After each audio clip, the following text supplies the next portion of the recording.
In a recent executive order, the Trump administration mandated the reduction of 7 agencies, including one that funds libraries around the country. The Institute of Museum and Library Services is a government agency that provides funding in all 50 states. So what will it mean in Madison? Brenda Baker from the Madison Children's Museum is here, along with Tana Elias from the Madison Public Library. Nice to see you both. Hello. Ladies, thank you for coming in today. Thanks for having us. Yeah. So tell me what your reaction was to this, first of all, and how significant losing federal funding will be for both of your institutions. Well, it wasn't a complete surprise because in the first Trump administration there was also threats of sort of getting rid of this agency. So it wasn't a complete surprise. In terms of the impact that it'll have on both of our agencies, I'll just speak for the museum. The museum, or the IMLS funds lots of our innovative projects. So over the last decade, we've probably received $1.2 million to fund things like our Wonderground exhibit, our new Nice Age Trail exhibit, partnerships with the community, our roadshow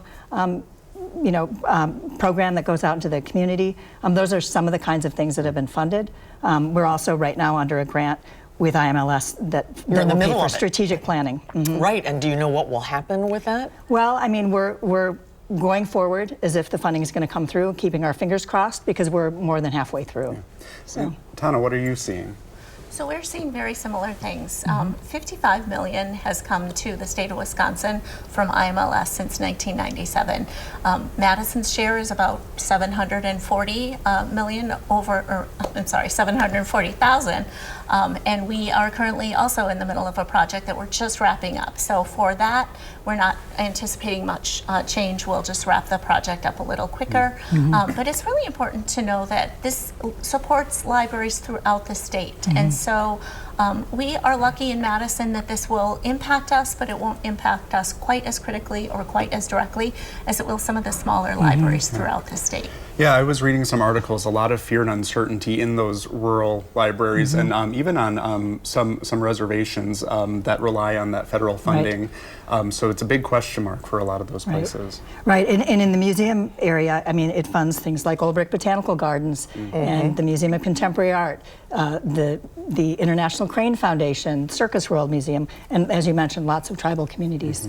Well, the executive order does not explicitly shut down the agency. Right. The way that it's written, I was just looking for the exact wording here so I have this correctly, that, of course now I can't find it right in front of me, but there's some uncertainty. It's a little murky.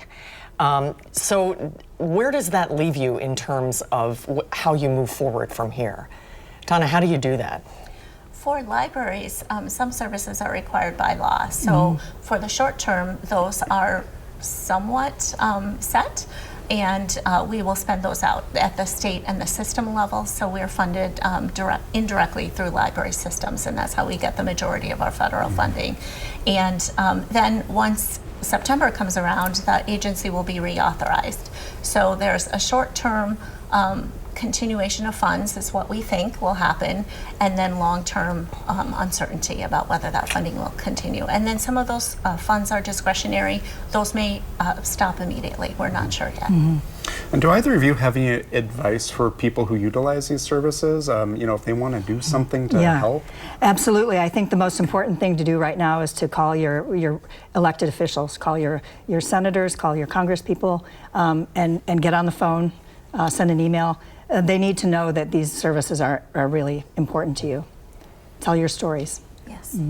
Thank you both for being on with us for this conversation. Great to see you both. Thank you so much. Thank you. Thanks for having us.